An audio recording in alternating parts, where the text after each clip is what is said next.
gens qui m'ont menacé de me dénoncer au Conseil de l'Ordre pour un truc qui, selon eux, ne serait pas autorisé. Il y a l'échelle d'Amazon pour représenter le confort d'une civilisation en fait. Je suis tellement passionné et engagé dans ce que je fais que je me vois pas ouvrir 3 jours par semaine. Et donc du coup, ça me dérange pas d'être ouvert de 7h à 21h tous les jours. J'ai vu des médecins qui font pas du tout d'actes, qui ont des horaires assez calmes et qui vont arriver à 20 000 € net par mois. Si les médecins commencent à gagner trop bien leur vie, ça peut déranger parce que si le médecin gagne tellement qu'il est capable de gagner sa liberté financière et de devenir rentier rapidement, il devient en quelque sorte libre et il nous échappe et on perd le contrôle. En fait, tout ce qui est de l'ordre de la connaissance brute et l'exhaustivité sur le savoir, aucun être humain pourra rivaliser avec les intelligences artificielles. Donc ça sert à rien d'essayer de se battre sur ce sujet-là. C'est complètement hors recours, c'est même, je pense, si tu fais ça sur un patient, tu vas en prison. Bienvenue Hichem sur la chaîne La Cervelle Podcast du coup. Est-ce que tu peux te présenter? Ouais, donc moi je m'appelle Hichem Oufrit, je suis interne de médecine générale en 2e semestre. Voilà. Mon projet, c'est de m'installer en milieu rural et d'avoir une pratique dans laquelle je suis épanoui, diversifiée en proposant un panel assez large de prise en charge, que ce soit diagnostique ou thérapeutique, avec notamment des actes techniques. J'aime bien tout ce qui est nouvelles technologies et du coup, j'essaie d'implémenter ça dans ma pratique avec notamment l'échographie pour l'instant, mais je suis ouvert à d'autres outils technologiques que je vois un peu comme des jouets pour plus tard. Attends, parce que tu as dit médecin généraliste en milieu rural. Je crois qu'il doit y avoir un interne sur 5000 qui a cette vocation-là. Alors, qu'est-ce qui s'est passé? Qu'est-ce qui se passe dans ta tête pour te dire je vais faire un métier dans un désert médical? Alors, j'ai grandi à la campagne, donc du coup, j'ai un attrait pour la campagne. Je déteste la ville avec toutes les contraintes, les embouteillages, la surpopulation, la criminalité, voilà, enfin toutes les problématiques qu'il y a liées à la ville en France. Donc ça, c'est dans mon projet de vie global. Je me vois plus vivre à la campagne qu'en ville. Et pour mon projet professionnel, j'ai expérimenté les deux. J'ai expérimenté la médecine en centre-ville et la médecine en campagne. Et je trouve que c'est deux spécialités complètement différentes. Je suis vachement plus épanoui et j'ai vachement plus d'intérêt pour la médecine générale en campagne où tu vas être amené à faire des choses beaucoup plus intéressantes, des prises en charge beaucoup plus poussées parce qu'en fait, tu as un accès restreint aux spécialistes, chose que tu n'as pas en ville. Et donc en ville, tu vas très facilement déléguer, tu vas faire plutôt des petites angines, de la bobologie, des choses comme ça avec une patientèle qui est plutôt jeune. Alors qu'à la campagne, tu as une patientèle qui est polypathologique, qui vient te voir quand vraiment elle décompense une pathologie chronique. J'ai déjà eu un OAP au cabinet, par exemple, en campagne. Et donc, voilà, moi, c'est cette pratique qui m'intéresse beaucoup plus. Et j'ai aussi un autre intérêt, c'est que j'aime bien toucher à tout, j'aime bien faire des actes de spécialité que moi, je considérais être de la médecine de premier recours, mais qui ne sont pas forcément vus du même œil par d'autres spécialistes. Et donc, du coup, je sais que si je fais ça en ville, je vais avoir le dermato qui est juste à côté, ou voire même dans la même maison de santé qui va venir me taper sur les doigts, ou le cardiologue, alors qu'à la campagne, j'aurais pas ce souci-là. Ok, bah, attends, il y a plein de choses sur lesquelles je veux revenir. Déjà, tu dis qu'en gros, en campagne, tu peux plus t'amuser, entre guillemets, parce que toi, t'aimes bien tout ce qui est technique et t'aimes bien faire des gestes, Mm. parce qu'il y a moins de spécialistes autour. Et en ville, ça serait moins possible à cause enfin, que la médecine des villes, elle est plus orientée bobologie, parce on peut plus facilement orienter vers les spécialistes. Mais c'est le médecin qui décide de ce qu'il fait. Et dans tous les cas, même en ville, tu peux avoir des délais hyper longs pour, euh, pour avoir accès aux spécialistes. Donc est-ce que c'est pas plutôt un problème de médecin que de lieu d'exercice pour savoir si tu peux t'éclater dans ta pratique? C'est complètement un problème de médecin. Voilà, malheureusement, il y a un truc aussi, c'est que le métier, globalement, il est difficile, il est lourd, il y a une charge qui est importante. Et donc, c'est difficile pour un médecin de se rajouter des contraintes et des problématiques avec le risque potentiellement le médecin d'à côté s'attaque en justice. Donc, c'est pour ça que ça se fait pas, je pense. Après, tu peux décider d'aller t'installer en ville et faire la guerre à tout le monde et te dire bon, bah écoutez, moi je m'en fiche. Je suis désolé, c'est chiant. Pas Tu de peux souci. t'installer en ville et te dire je vais faire la guerre à tout le monde et je m'en fiche et je fais ma pratique comme je l'entends et j'irai au procès à chaque fois, mais je pense que c'est pas tenable au long terme, c'est fatigant. Moi en tout cas, je me vois pas travailler dans ces conditions. Mais pourquoi tu penses autant que les médecins spécialistes d'autres spécialités vont forcément t'attaquer en justice si tu fais des gestes autres, enfin, si tu ajoutes des gestes à ton arsenal, sachant que tu as totalement le droit de le faire euh, et que personne ne peut te le reprocher et qu'en plus tu es formé pour le faire. Je suis d'accord avec toi, tu as totalement le droit de le faire, c'est dans le code de santé publique. Tout médecin est habilité à faire tous les actes pour lesquels il est formé. Mais moi, avec mon cas et mon activité sur les réseaux sociaux, le fait de montrer ce que je fais sur les réseaux sociaux, bah, ça m'a valu de me prendre une espèce de tollé et un acharnement avec des spécialistes qui viennent me menacer et me dire que j'ai pas le droit de le faire. Donc c'est des confrères, hein, qui viennent me dire non mais t'as pas le droit de faire ça.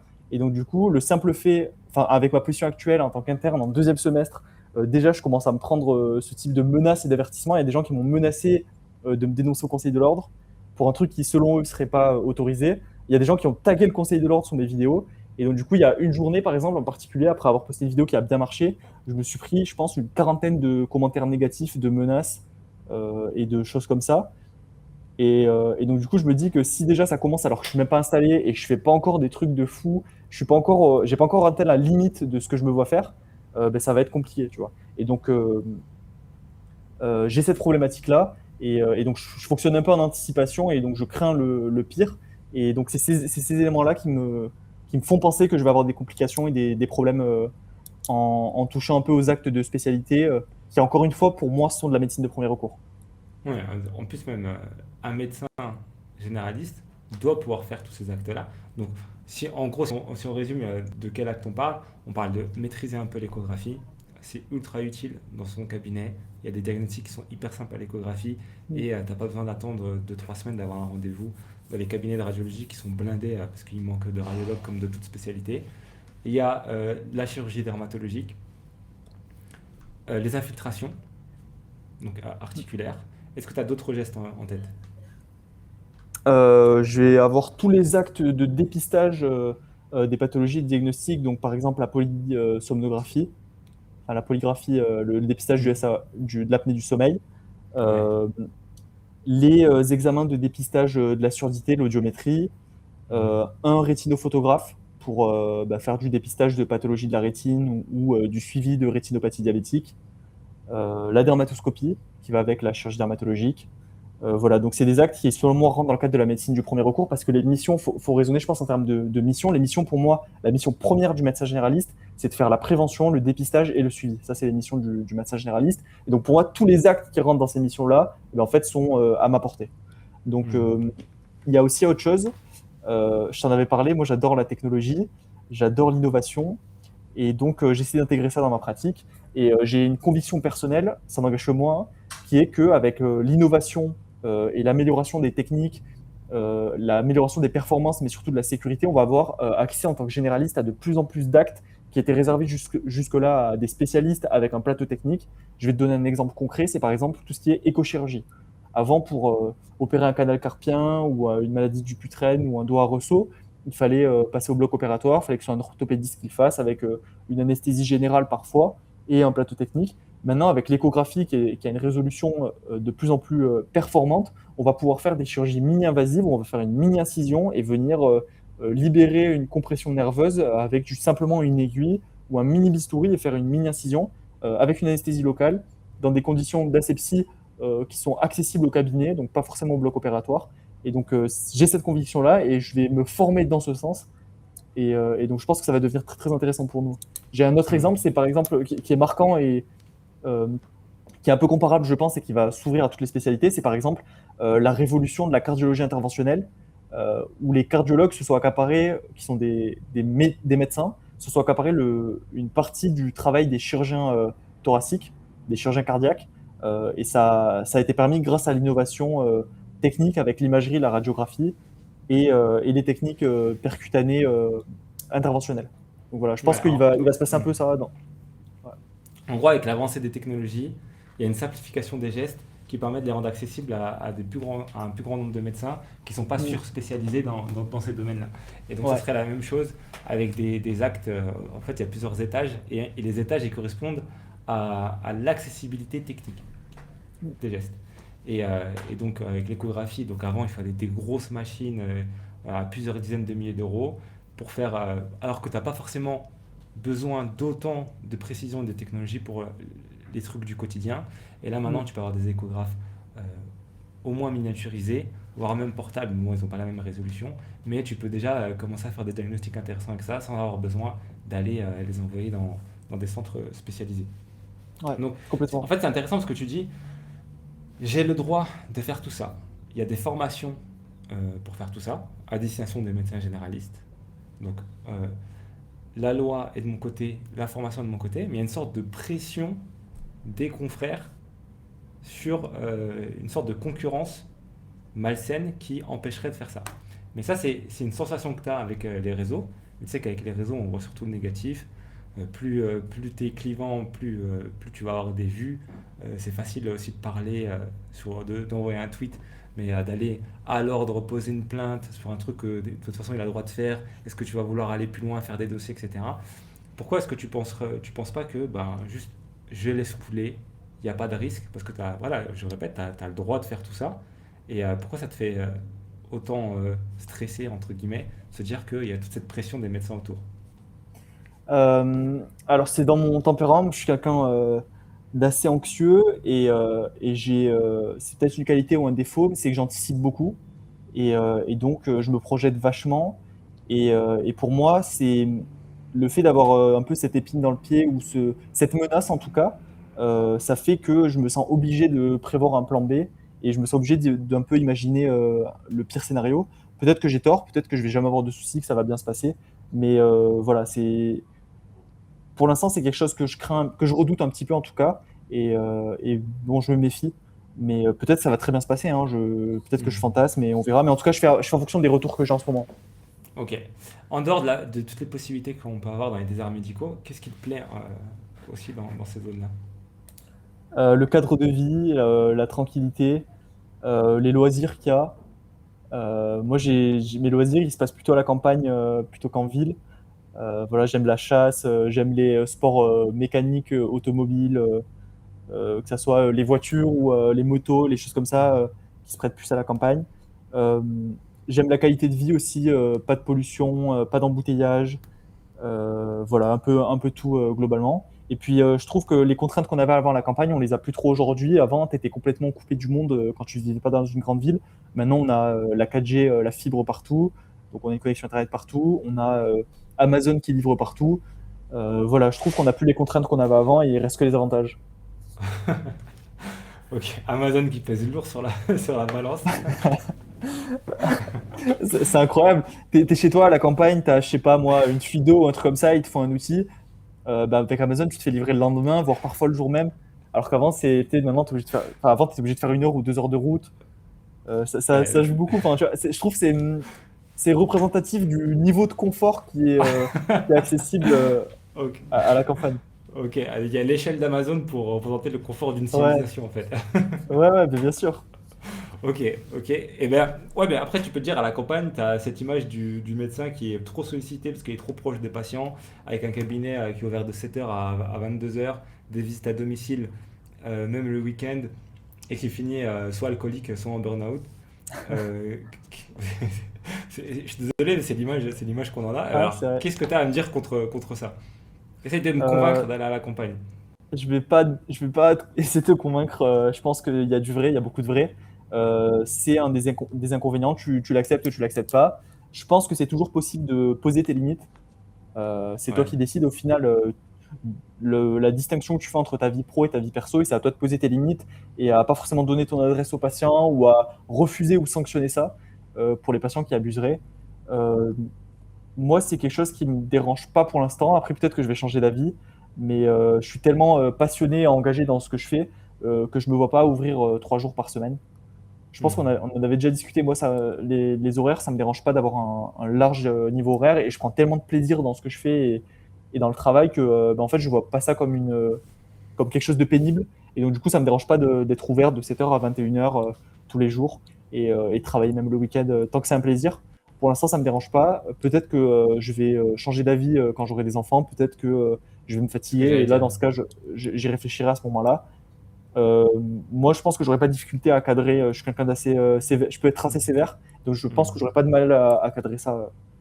Ouais, ok. Bon, après, moi, j'avais pas envie de faire 80 heures par semaine, même avant d'avoir des enfants. Donc, c'est pas ça qui m'a fait changer d'avis.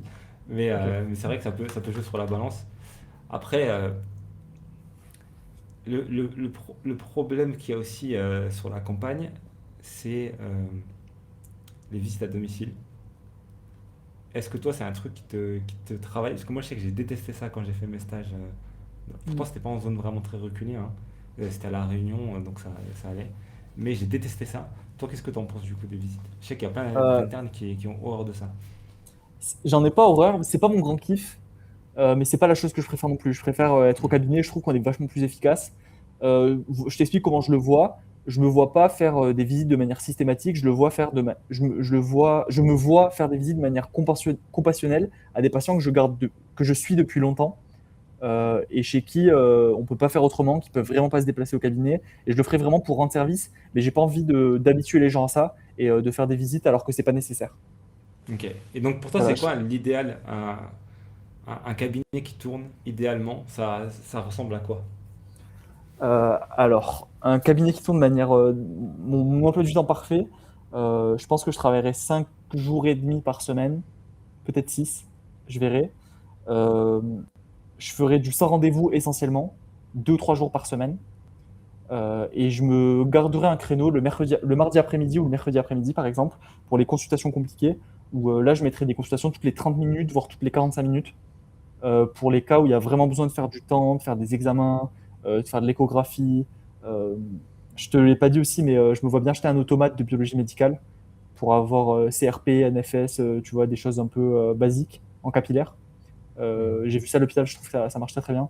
Et donc du coup, tu Mhm. vois, les patients où je sais que je vais avoir besoin de prise en charge plus poussée, où je vais devoir passer des coups de fil ou faire plein d'examens, tu vois, je leur dédierai des créneaux le mardi après-midi, par exemple, de 30 ou 45 minutes pour vraiment prendre le temps. Après, sinon, du sans rendez-vous 2 ou 3 jours par semaine. Et ensuite, des créneaux dédiés pour les actes techniques.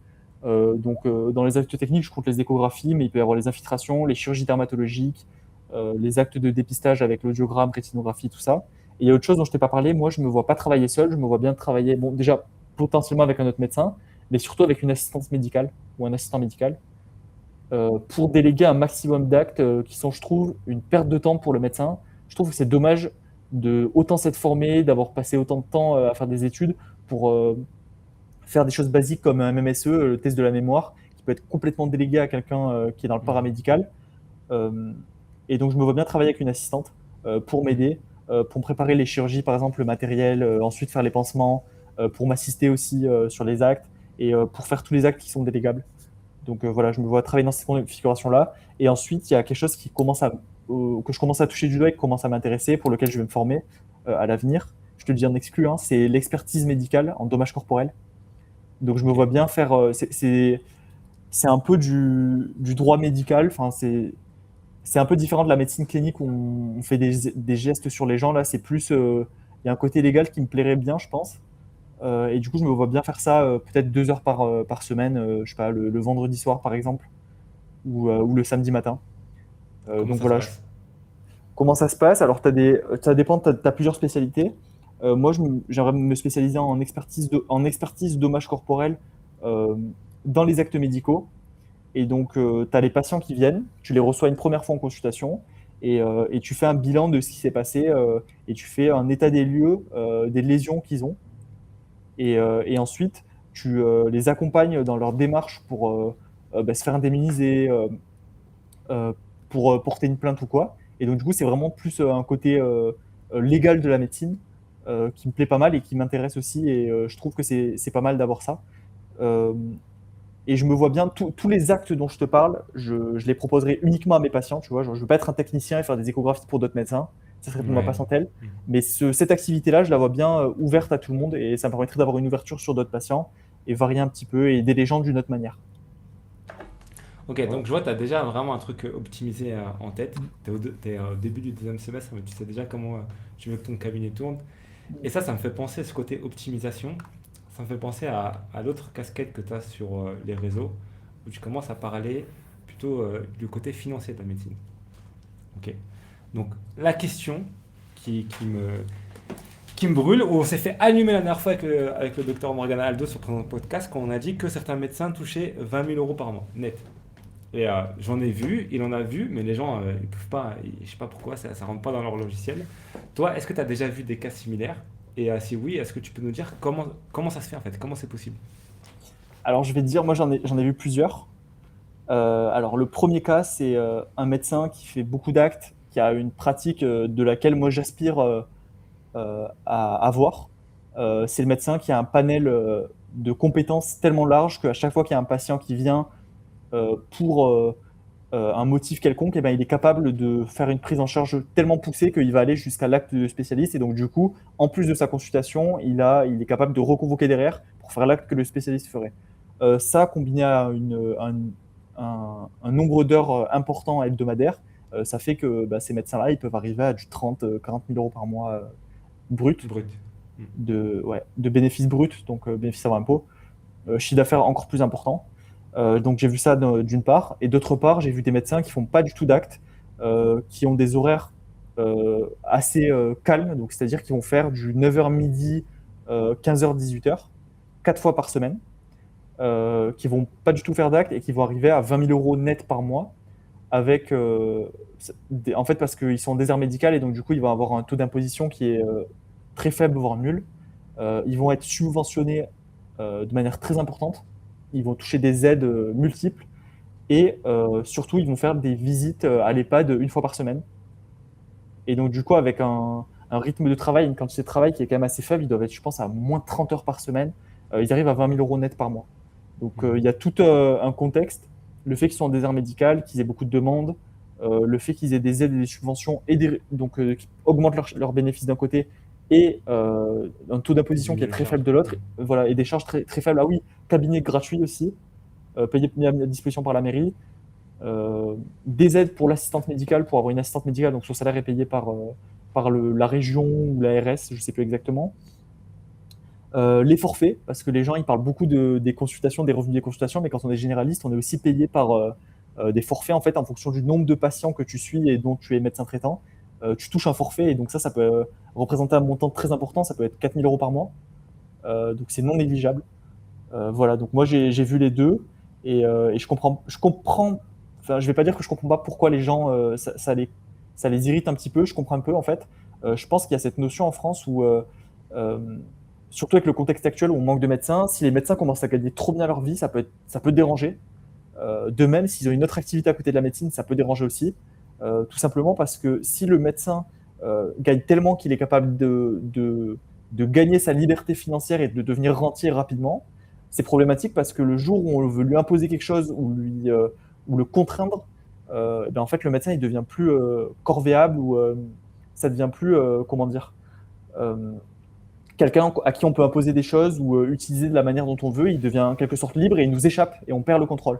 Et donc le jour où tous les médecins sont rentiers et tu leur dis bon mais il va falloir aller bosser là, vous n'avez pas le choix, vous êtes en désert médical, vous n'avez pas le choix, eh ben, ils s'arrêtent et ils vivent de leur rente, eh ben, c'est problématique parce que du coup on peut plus les contraindre et leur imposer ce qu'on veut. Voilà, ça c'est ma Ça, vision c'est des le cas choses. avec tout le monde.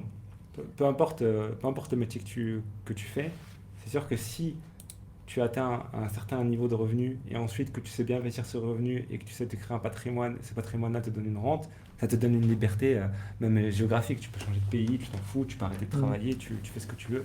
Donc, d'ailleurs, j'en ai parlé dans une de mes dernières vidéos. En faisant mon business à côté de la médecine, avec la prépa, bah, ça m'a permis d'arrêter la médecine pendant plus d'un an et sans me poser de questions et me dire, ok, vas-y, je peux aller en Asie à droite à gauche et je suis tranquille et je reviens faire de la médecine quand je veux. Donc, du coup, c'est d'autant plus important pour les médecins de se former dans ces domaines-là, de savoir comment, bah, justement, quelles sont les compétences qui permettent aux médecins d'atteindre ces niveaux d'aisance financière, de qualité de vie. Parce que quand on parle des médecins aujourd'hui, surtout des médecins en campagne, on parle de gens qui ne gagnent pas autant qu'on le pense, qui ont d'énormes charges, qui ont des horaires de travail indécentes Mhm. et qui galèrent et qui vont manifester pour se faire augmenter le prix de la consultation. Alors pourquoi il y en a qui manifestent pour augmenter le prix de la consultation et d'autres en parallèle qui sont à 20 cas par mois net et qui vivent la belle vie? C'est quoi la différence entre les deux?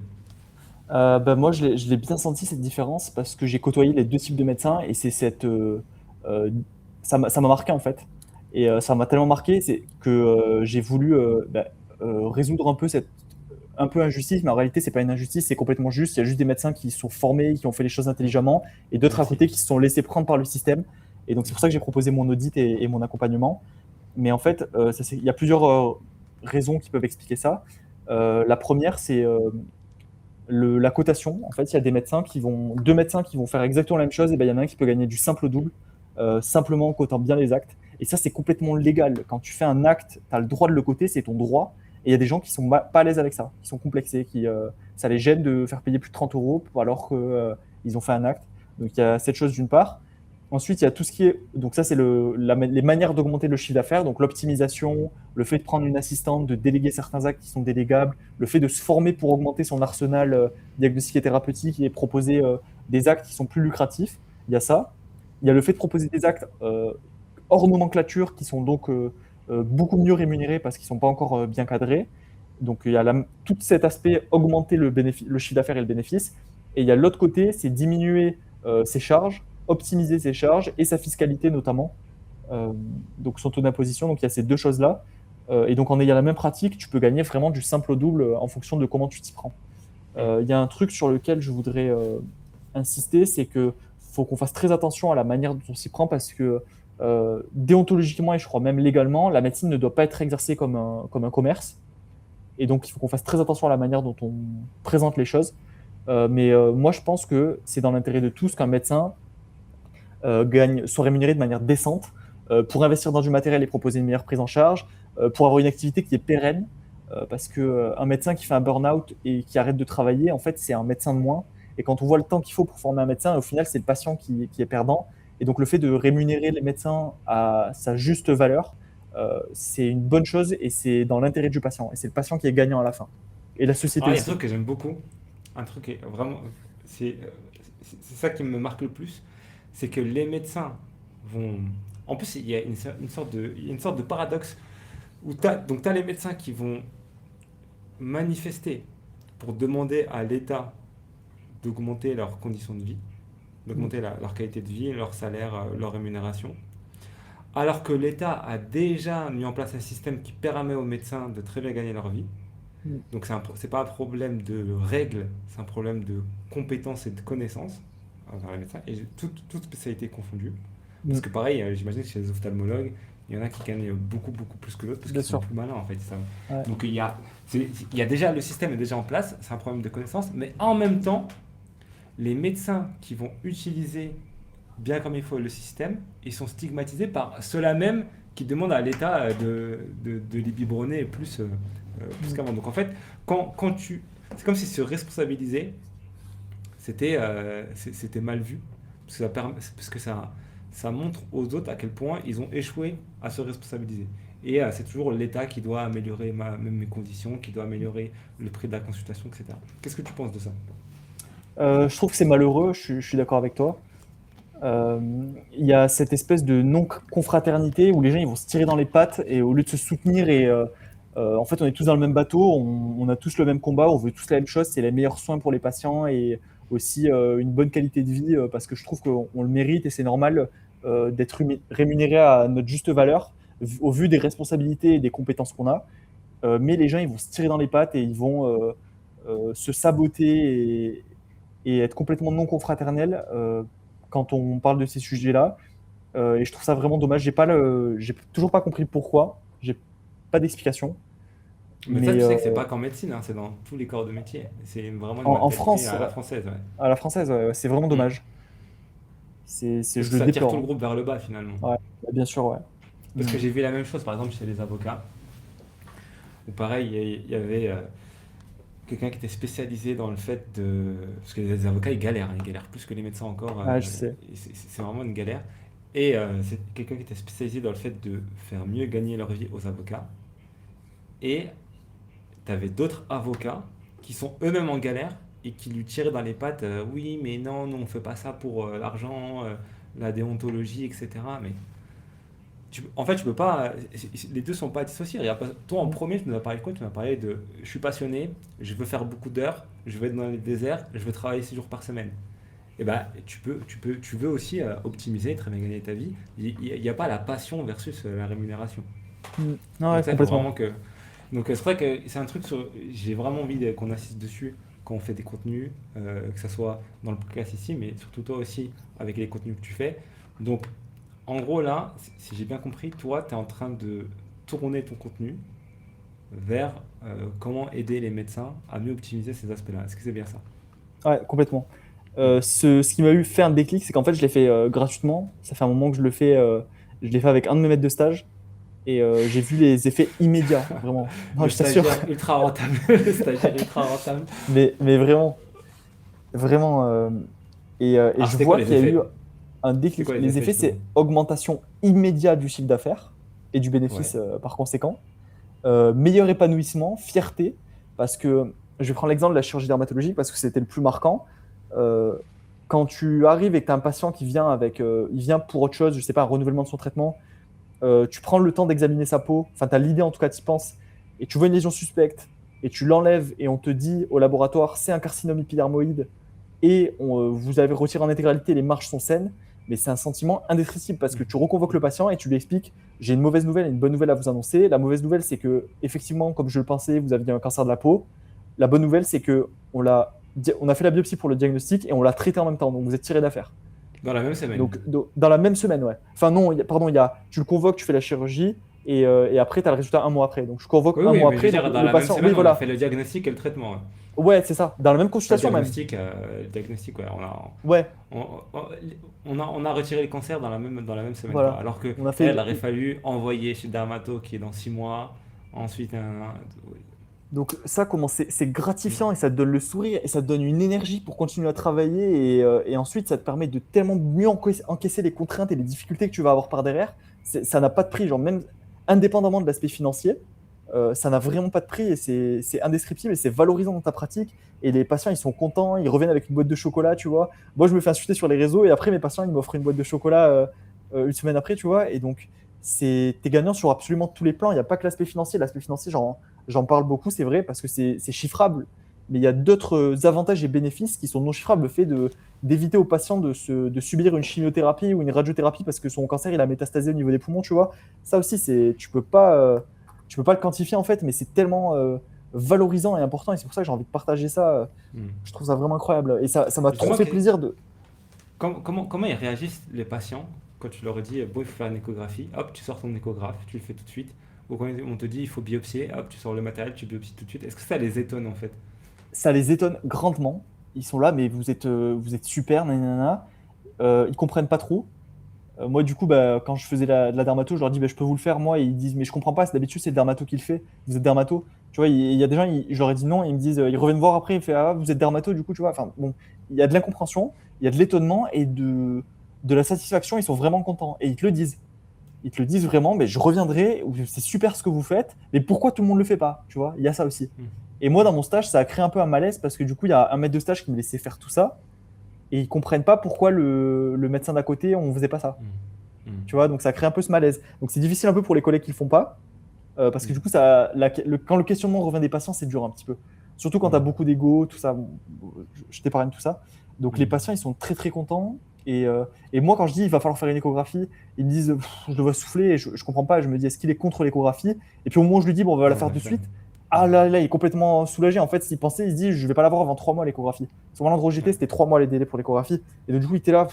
Donc je vais souffrir pendant 3 mois, je vais pas avoir de réponse. Et donc, du coup, qu'est-ce qu'ils apprécient les patients d'avoir. C'est tellement confortable et commode pour eux. Et puis, il y a aussi ce truc en médecine générale, on a une relation un peu singulière avec les patients parce que on les connaît bien. Moi, j'ai touché ça du doigt au bout de seulement 6 mois, tu vois, quand tu as vu les patients tous les mois presque. Au bout de 6 mois, tu commences à bien les connaître, à connaître le contexte, leurs contraintes. Tu suis également la famille, donc tu connais la famille. Et je trouve que le médecin généraliste, il est très bien passé pour faire ce geste. Et les patients, ils sont vachement plus rassurés, c'est sécurisant. Ils savent qu'on va être accessible. Si jamais il y a une complication derrière, ils peuvent revenir facilement. Ils vont avoir un rendez-vous proche. Alors que quand c'est fait par un chirurgien ou un spécialiste qui les voit et puis, il y a ça, et il y a aussi autre chose. Moi, j'ai pas prévu de faire de dépassement d'honoraires pour l'instant. Donc, je pense que j'en ferai jamais. Bon, peut-être que, faut jamais dire jamais, hein, peut-être que j'en ferai plus tard, Mhm. mais c'est pas quelque chose que j'ai prévu. Et les patients, c'est tellement agréable pour eux, ils me l'ont dit, hein, de ne pas payer de dépassement d'honoraires pour l'acte dont il y a besoin. Parce que parfois, ça veut être un frein. Moi, j'étais dans le département le plus pauvre de France, et donc, du coup, les gens, quand on leur dit il va falloir faire une chirurgie dermato, ils hésitent. Et on dit pourquoi? Ils disent bah, parce que le chirurgien fait des dépassements d'honoraires. Donc il y a tous ces aspects-là et moi j'ai eu des retours vraiment formidables. Et les gens sont très très contents, ils sont surpris et très contents. Mm. Je vois, j'ai eu les mêmes choses aussi quand j'étais à SOS. Ouais, Suspicion d'appendicite. Bon, il faut faire une échographie. Ah, mais non, docteur, on est dimanche, le cabinet est fermé, puis demain c'est férié. Mais tranquille, on l'a fait tout de suite là maintenant. Et en fait, ils sont choqués, ils sont trop bah contents. ouais. bien Donc, sûr. et en plus, c'est hyper gratifiant de faire le diagnostic soi-même. Et Ouais, puis, bah oui. du coup, parce que tu fais toute la prise en charge de la suspicion au diagnostic. Donc, ouais, hyper cool. Mm. Ok, parfait. Alors, tu m'as parlé de plein de techniques, mais on n'a pas parlé d'un sujet technique qui est en train de tout retourner dans notre domaine, c'est l'intelligence artificielle. Est-ce que tu commences à l'intégrer dans ta pratique et c'est quoi ton plan pour, euh, pour le faire? J'ai pas commencé à l'intégrer dans ma pratique pour être honnête, à part des recherches bon, voilà, sur des pathologies que je connaissais pas pour avoir un point rapide ou des avis ponctuels une fois que j'avais bien avancé dans la prise en charge et que j'ai besoin d'informations en fait, donc je m'en sers comme source d'information, un peu comme un moteur de recherche. Comment je le vois dans ma pratique? J'ai remarqué durant mes consultations qu'il y a des choses qui pouvaient être faites, qui me prennent du temps et qui pouvaient être faites avant une consultation. Par exemple, l'interrogatoire, ou une grande partie de l'interrogatoire, ça m'agace un petit peu de perdre du temps à reposer des questions. Souvent, j'ai des patients qui me répondent un peu à côté ou tu vois, c'est un peu délicat. Et donc, du coup, je me vois bien faire une partie de l'interrogatoire avant la consultation, au moment de la prise de rendez-vous, par Hmm. l'IA, et ensuite, moi, le relire et réinterroger sur les points qui m'intéressent. Mais la consultation standardisée pour la douleur, par exemple, bah, localisation, intensité, temporalité, euh, irradiation, tu vois, tout l'interrogatoire d'une douleur, par exemple, mais ça peut être pour tous les signes fonctionnels ou même pour tous les motifs de consultation, que ce soit fait en amont par l'IA, qui me fournit le compte rendu. Et comme ça, moi, je pourrais reposer les questions qui m'intéressent ou juste carrément complètement passer l'interrogatoire. Alors, je sais que ça peut être controversé ce que je dis. Si je commence à expliquer à des médecins que j'ai envie de passer l'interrogatoire ou de déléguer à l'IA, ça va être très très mal vu. Il y a des gens pour qui c'est très important. Moi, je pense que je suis suffisamment à l'aise avec ça. Je pense que c'est quelque chose dont je peux me passer délégué à l'IA. Donc voilà comment je le vois. Je me vois bien faire des pré-consultations pour gagner Ouais, je du temps vois. médical. En fait, Parce que, un chatbot à la consultation qui ouais, pose toutes les questions, qui pose pas un simple algorithme de questions, vraiment, pas non, un arbre décisionnel, mais vraiment un chatbot non, qui non. pose des questions, qui affine les questions en fonction des réponses du patient, Ouais. qui fait un compte rendu pour toi, et toi ensuite, avec ces données-là, tu vas aller plus loin, tu vas recreuser, tu vas rechercher, mais tu as gagné déjà tout ce temps avant, et puis même Ouais. pour le patient, ça lui fait gagner du temps aussi. Donc ouais, ça Mm. c'est hyper intéressant. Après, il y a tout ce qui est les comptes rendus médicaux, la gestion des mails aussi, par exemple, moi ce qui me saoulait quand j'étais en stage, et à l'époque c'était pas encore assez développé l'IA, et de toute façon, les médecins chez qui j'étais, ils avaient des ordis qui étaient à deux doigts d'exploser à la moindre fenêtre ouverte, donc ça c'était catastrophique. Mais typiquement, une IA qui gère les, les résultats de bio, Ouais. et qui les classe, qui les met dans le dossier des patients, qui te fait un compte rendu de toutes les bios, tous les problèmes qu'il y a sur toutes les bios, et avec des alertes sur ce patient, il faut aller voir son dossier, etc. Ça peut être hyper intéressant. Complètement. Donc tout ça, c'est des IA qui augmentent le médecin. Mais du coup, est-ce que tu penses, un des sujets qui revient souvent, que l'IA elle risque de remplacer les généralistes? Euh, c'est une bonne question. Ça va remplacer une partie de nos missions, ça c'est sûr. Je pense que ça va mettre en difficulté une partie des généralistes qui ont une pratique de la médecine qui est très euh, administrative et je dirais même socio-administrative. Donc toute cette partie-là où les médecins qui font que des renouvellements, ça existe, hein. Moi j'en ai vu des médecins qui font que Ouais, des lui aussi. renouvellements d'ordonnance, qui font que des arrêts de travail, qui examinent pas trop les patients, qui sont vraiment des prescripteurs et des renouveleurs. Ça va être très compliqué pour eux parce que en fait l'IA va le faire mieux qu'eux et le médecin d'à côté qui utilise bien l'IA, il pourra faire le rôle de 10 médecins en même temps qui font ça. Donc je pense que ouais, l'IA peut remplacer ce type de médecin. Par contre, les médecins qui font des actes techniques, qui ont une expertise dans un domaine spécifique ou de manière un peu générale, eux, ils n'ont rien à craindre et ça va être même bénéfique pour eux parce que ça va leur faire gagner énormément de temps et ça va leur donner du levier pour prendre en charge plus de patients. Hmm. C'est ça, parce que tu vois, par exemple, juste avant qu'on, qu'on- qu'on se capte là tous les deux, j'étais en appel avec une élève qui veut faire médecine, et elle me dit, mais j'ai peur parce que avec l'IA, j'ai peur que ça remplace les médecins. En fait, c'est parce que ces gens-là, ils ont l'image de leur médecin qui fait que des renouvellements, ils vont le voir que pour des arrêts de travail, etc.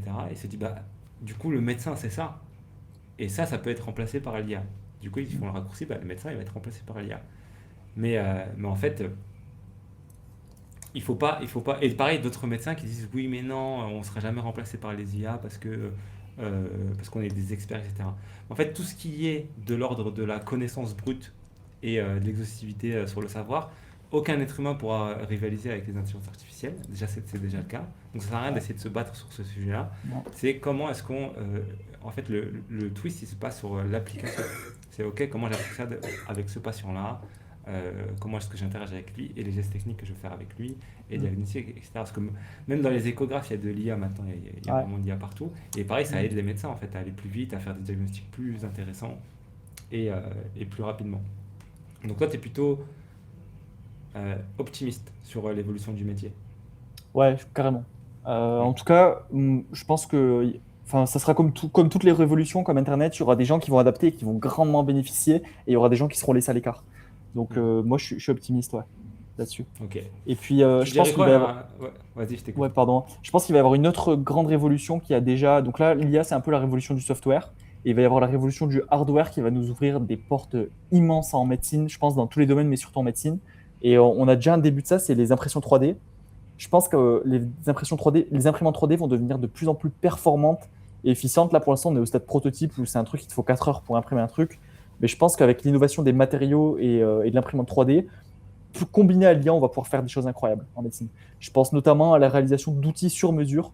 Par exemple, la réalisation d'un plâtre en résine moulé, personnalisé, adapté aux patients pour la contrainte, ou l'impression d'un outil, que ce soit pour la chirurgie dermato, d'un fil ou d'une lame de bistouri ou d'un truc comme ça. Ça, je pense que ça va être exceptionnel aussi et j'ai très très hâte de voir ça. Ouais, c'est vrai que c'est super. Et pareil, tu seras en exclusivité directement sur ces trucs-là parce que ça t'intéresse énormément et que tu Ouais. te renseignes. Là, ça me fait penser, il y a une chaîne YouTube un médecin américain qui est spécialisé dedans. Et je sais plus c'est qu'en ce moment, j'essaie de retrouver. Il est spécialisé dans toutes les nouvelles technologies autour de la médecine et il fait tout le temps des Ah, vidéos incroyable. sur, ouais, il y a ce nouveau truc qui est sorti. Je vais essayer de revoir ça vite fait. Attends, hop. Ok, donc juste du coup, je refais le point. J'ai retrouvé la chaîne sur ceux qui ça s'intéresse. Je penserais peut-être à le mettre dans la description, mais si j'oublie, il y en a bien un qui va me dire en commentaire. C'est The Medical Futurist. Donc c'est un médecin qui parle de toutes les nouvelles technologies. Et justement, là, il a fait une vidéo il y a 2 mois sur les imprimantes 3D avec l'impression d'immobilisation, mais il parle même aussi d'impression de médicaments. Lui, il va vraiment loin dans le futur. Et il parle d'intelligence artificielle, de robotique, de scribes, d'assistants IA, etc. C'est vraiment hyper intéressant. Je vous conseille cette chaîne-là. Et du coup, on revient à donc le fait que tu disais que tu voudrais que ton cabinet devienne une sorte de laboratoire. Est-ce que tu peux m'en dire plus? Ouais, je t'ai parlé tout à l'heure de l'automate de biologie médicale, mais je me vois bien avoir, dès que ça sort ce genre de technologie, immédiatement me les approprier et les mettre au service de mes patients. Il y a une chose dont je voulais te parler aussi, ça me fait penser à ça, c'est, tu sais, les thérapies régénératives avec l'utilisation du PRP. Je trouve ça Mhm. incroyable d'à partir du patient, produire un médicament que tu peux réinjecter pour les tendinopathies, des choses comme ça. J'ai vu que dernièrement, il y avait des progrès où maintenant ils font même du PRF, c'est du plasma riche en fibrine, et c'est sous forme de gel. Il y a des indications en esthétique et je pense que bientôt ils vont développer des indications en rhumatologie et en pathologie musculo-tendineuse. Et d'ailleurs, Mhm. moi, je m'intéresse beaucoup à la médecine esthétique. Je fais un DU sur ce plan-là. Et justement, en médecine esthétique, je trouve ce côté innovation, recherche que je trouve pas forcément dans la médecine enfin, dans la médecine conventionnelle. Et, j'étais agréablement surpris par l'attachement aux sciences fondamentales et le côté vraiment scientifique, recherche pour le développement de thérapies d'esthétique. Et je pense qu'il y a des thérapies qui vont être découvertes et utilisées en esthétique qu'on va développer dans d'autres indications. Et c'est déjà le cas, par exemple, les acides hyaluroniques qu'on utilise à visée esthétique, ça s'utilise aussi dans l'arthrose et dans des infiltrations au niveau des genoux, d'autres articulations sujettes à l'arthrose. Et donc, je suis ça de très près. Et pareil, le PRF, le plasma riche en fibrine, ça a été développé initialement à visée esthétique, mais je pense qu'il va y avoir des indications dans d'autres pathologies. Et je trouve ça super intéressant, cette transition entre deux domaines, entre l'esthétique et la médecine de manière globale. Et moi, je considère même que l'esthétique, la médecine esthétique, c'est un champ de la médecine comme les autres champs. Mhm. Alors, c'est-à-dire que tu te formes en médecine esthétique Ouais. pour pouvoir améliorer ta pratique sur la médecine conventionnelle, Tout à fait. pas pour faire de l'esthétique. Pour faire l'esthétique aussi. Pour faire l'esthétique Ok. aussi, mais aussi pour développer. En fait, je trouve que c'est complémentaire. Il y a des choses que j'ai appris. Je vais donner un exemple qui m'a vraiment marqué, que j'ai appris en séminaire d'esthétique. Il y a un des profs de médecine esthétique qui avait un carcinome basocellulaire sur le nez. Et donc, il connaît bien le domaine, et donc il savait qu'il allait devoir subir un lambeau enfin, d'avancement et de rotation nasofrontale. Ouais. Donc, on allait lui enlever tout le nez et faire un lambeau sur le front, et faire un lambeau, tu vois, qui donne des cicatrices qui sont très peu esthétiques. Et lui, il est médecin esthétique depuis une trentaine d'années. Il a une parfaite connaissance de l'histologie et de la peau. Et donc, du coup, il sait que son carcinome basocellulaire, il est dans la couche basale de l'épiderme. Et il utilise des peelings en esthétique. Et il y a certains peelings qui vont décaper tout l'épiderme jusqu'au derme, les peelings au phénol. Et donc, il s'est dit, qu'est-ce qui se passerait si je traitais mon carcinome basocellulaire avec un peeling au phénol? Et donc, il s'est dit, le pinégophénol sur la face, si je fais. La face, c'est riche en follicules pilosébacés. Donc, je sais que si je fais une lésion de moins de 1 cm², ben, les cellules souches dans les follicules pilosébacés autour vont régénérer complètement et je vais avoir zéro cicatrice. Ben, c'est ce qu'il a fait. Il s'est fait un peeling sur son basocellulaire de 1 cm² au phénol. Il a décapé complètement toute la couche de sa peau, y compris le cancer. Et ensuite, ça a cicatrisé comme prévu grâce aux cellules souches des follicules pilosébacés autour. Zéro cicatrice, carcinome basocellulaire éradiqué. Ça fait plus de 10 ans, il n'a pas eu de récidive. Incroyable. Ah, Donc tu c'est vois, ça, complètement hors reco là. c'est complètement hors recours. C'est même, je pense, si tu fais ça sur un patient, tu vas en prison. Mais ça a fonctionné. Ouais. Ça a Ok, fonctionné, tu ouais, vois. Et ouais, moi, c'est ce hyper côté un peu intéressant. savant fou, ouais, Hmm. c'est passionnant. Et ce côté un peu savant fou, j'adore ça. Et c'est des choses que tu peux pas faire en médecine conventionnelle, alors qu'en esthétique, tu as plus de possibilités. Ouais. Ok. Voilà. Très bien, bah, hyper intéressant. J'ai juste une petite ou deux petites dernières questions. Déjà, Ouais. qu'est-ce que tu dirais à un interne ou un externe là, qui est au bout de sa vie avec les stages à l'hôpital et qui dit mais en fait la médecine telle que je la vois à l'hôpital, ça me convient pas et je suis entré dans un traquenard. Qu'est-ce que tu lui dirais? Je lui dirais que tu es maître de ton destin. Tu as le choix entre subir, continuer et prendre pour content ce qu'on te montre et penser que c'est ça la vie, ou bien prendre ton destin en main et aller te renseigner, aller voir au-delà de ce qu'on te montre, aller explorer de nouveaux horizons et, euh, et essayer de découvrir les choses pour trouver quelque chose qui t'intéresse vraiment. Hmm. Voilà ce que je dirais. Ok, parfait, parfait. Ouais. La responsabilité personnelle, individuelle, c'est hyper important. N'attendez rien d'aucun prof, d'aucun hôpital, d'aucun organisme, de l'État, de quoi que ce soit. Débrouillez-vous, vous êtes des grands. C'est à vous de vous sortir les doigts et de trouver des solutions à votre situation parce qu'il y en a partout, il y a des opportunités partout en fait. Bien sûr. Une fois que tu rentres dans cette mentalité, tu te rends compte que le monde est opportunité. Il y a que de ça partout, il suffit juste de ramasser. Mm. Et donc l'autre question c'est, imaginons je suis interne de métier en fin de semestre, je j'ai pas trop de contraintes, vraiment carte libre. Je veux je veux avoir une bonne qualité de vie et être au moins à 10 000 euros net par mois. Tu me conseillerais de faire quoi? Dans quoi je me forme? Qu'est-ce que je fais? C'est quoi mon plan? Alors les possibilités sont tellement vastes, surtout en médecine générale, tu as tout qui est ouvert à toi, tout qui est possible. Je vais essayer de structurer un peu ma réponse et de donner une réponse un peu vague mais générale. Mhm. La première chose, c'est acquérir des compétences dans des domaines qui t'intéressent. Mhm. Euh, et si on veut parler de l'aspect financier pur, je te conseillerais de te diriger vers des actes qui sont hors nomenclature.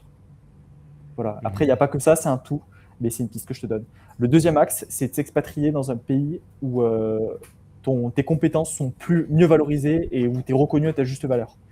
Quand on est en France, je sais qu'il y a facilement la Belgique, le Luxembourg, la Suisse, l'Allemagne si tu parles l'allemand, ou d'autres pays même, peut-être le Canada, tu vois, en Amérique du Nord, l'Australie. Voilà, je regarderai, j'explorerai les opportunités que j'ai à l'étranger.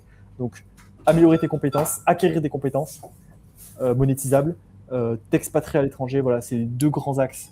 Et ensuite, au sein de ces axes, bah, tu as plein de possibilités. Si par exemple tu veux acquérir des compétences, je te conseille de faire en fonction de ce pourquoi tu as de l'affinité. Si tu as de l'affinité plutôt pour la médecine du sport, eh ben, va vers ce coin-là, renseigne-toi, regarde ce qui te fait à l'étranger. En France, on a toujours du retard, regarde ce qui se fait en Suisse, regarde ce qui se fait en Allemagne, regarde ce qui se fait aux États-Unis. Si tes centres d'intérêt, c'est plutôt l'esthétique, eh ben, va te former en esthétique. Si tes centres d'intérêt, c'est encore autre chose, je sais pas moi, tu as toujours rêvé de faire de l'entrepreneuriat, et bien essayer de voir comment tu peux utiliser tes compétences de médecin dans d'autres domaines. Et moi, il y a un conseil que je donnerais, c'est d'essayer d'être la personne la plus complexe possible et paradoxale. En fait, faut essayer faut pas se laisser enfermer dans une même case. Si tu es un archétype et que tu as un seul domaine de compétence, que tu es juste médecin et que tu es que ça, en fait, tu vas facilement être contraint et tu n'auras pas énormément de liberté. La liberté, ça s'acquiert en développant des compétences dans des champs qui peuvent paraître complètement opposés. Et c'est comme ça que tu gagnes du pouvoir et de la vraie liberté, à mon sens. Ok. Donc si tu veux, dans tous les cas que tu veux t'expatrier ou rester en France, dans tous les cas, il faut que tu te formes. Ouais. Euh, Si tu restes en France, ça va te permettre de faire des actes hors nomenclature ou alors de côté des actes à plus grande valeur, des actes de spécialiste, parce que tu as le droit de les Mhm. faire en tant que généraliste. Ouais. Euh, Bosser la fiscalité. Et si tu décides de partir, toutes ces compétences-là, elles te seront Et ça, aussi genre, utiles à l'étranger. Ensuite, je suis totalement d'accord avec toi sur le fait de regarder des médecins d'autres pays. Moi, je ouais. m'abonne à fond sur des médecins américains, anglophones ou même des médecins suisses. Et tu vois qu'ils sont dans un autre délire. Vraiment, ils sont vraiment dans le business sans retenue, enfin sans arrière-pensée, et ils arrivent très bien à matcher le fait de je, je suis hyper compétent pour mes patients ils sont très bien, et en même temps je gagne beaucoup d'argent, et de toute façon on a un intérêt commun. C'est-à-dire Mm. que si tu es au top avec tes patients, tu as des bons résultats, tu les prends bien en charge, tu prends bien le temps avec eux, ils vont avoir des meilleurs retours, ils vont être contents, ils vont revenir, ils vont parler de toi, et tes revenus vont augmenter en parallèle. Donc en fait, on a des intérêts convergents.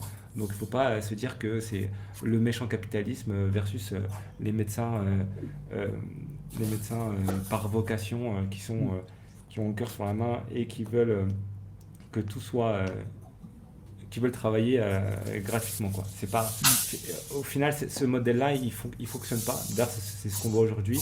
Il fonctionne pas parce que les intérêts sont pas alignés, et au bout d'un moment, les médecins craquent, ils en ont marre, ils font des manifs, et on en arrive à la situation d'aujourd'hui. Mm. Je pense Ok, même que c'est un cercle vertueux. ouais, c'est un cercle vertueux, bien sûr. Ouais. Là, Mm. là, tu vois, par exemple, donc là, pendant qu'on fait le podcast, je suis en Asie, je suis à Kuala Lumpur. Mais les médecins, ils sont à fond sur le fait de laisser des avis, par exemple, pour avoir une meilleure visibilité. Et des avis, soit des avis sur Google, soit des avis vidéo. Et tu rentres dans les cliniques. En fait, il y a une compétition entre les cliniques qui fait que le patient, il est encore mieux traité. Et on veut mieux le diagnostiquer. Et on veut mieux prendre soin de lui parce que ça va permettre de faire de la recommandation. Et en fait, les intérêts sont alignés. Mm. Donc, il Ça, n'y a aucun problème avec ça. ça serait très très mal vu en France et ça va être difficile de changer les mentalités. Je pense qu'il ne faut pas se battre contre la machine Non, je suis française, d'accord c'est pas aussi. Ouais. possible. Ouais. Ouais. Essayez pas de changer les choses, juste faites ça tranquillement dans votre coin, et, avec vos propres valeurs. Et essayez Mm. pas de changer le système, et surtout pas en faisant des manifestations, parce que ça n'a jamais rien changé à la vie de qui que ce soit. Mm. Complètement. Parfait, bah merci. En tout cas, je vais mettre tes réseaux en Mm. dessous. Merci à toi. C'est surtout Instagram, il me semble. Ouais. Et voilà, bah écoute, tu reviens quand tu veux, c'est avec plaisir. On va voir si Bah, avec si ça intéresse les grand gens. plaisir. Ouais, carrément. Avec grand plaisir. Et Merci beaucoup à toi pour l'invitation. C'était cool. C'était intéressant. merci, c'était hyper cool.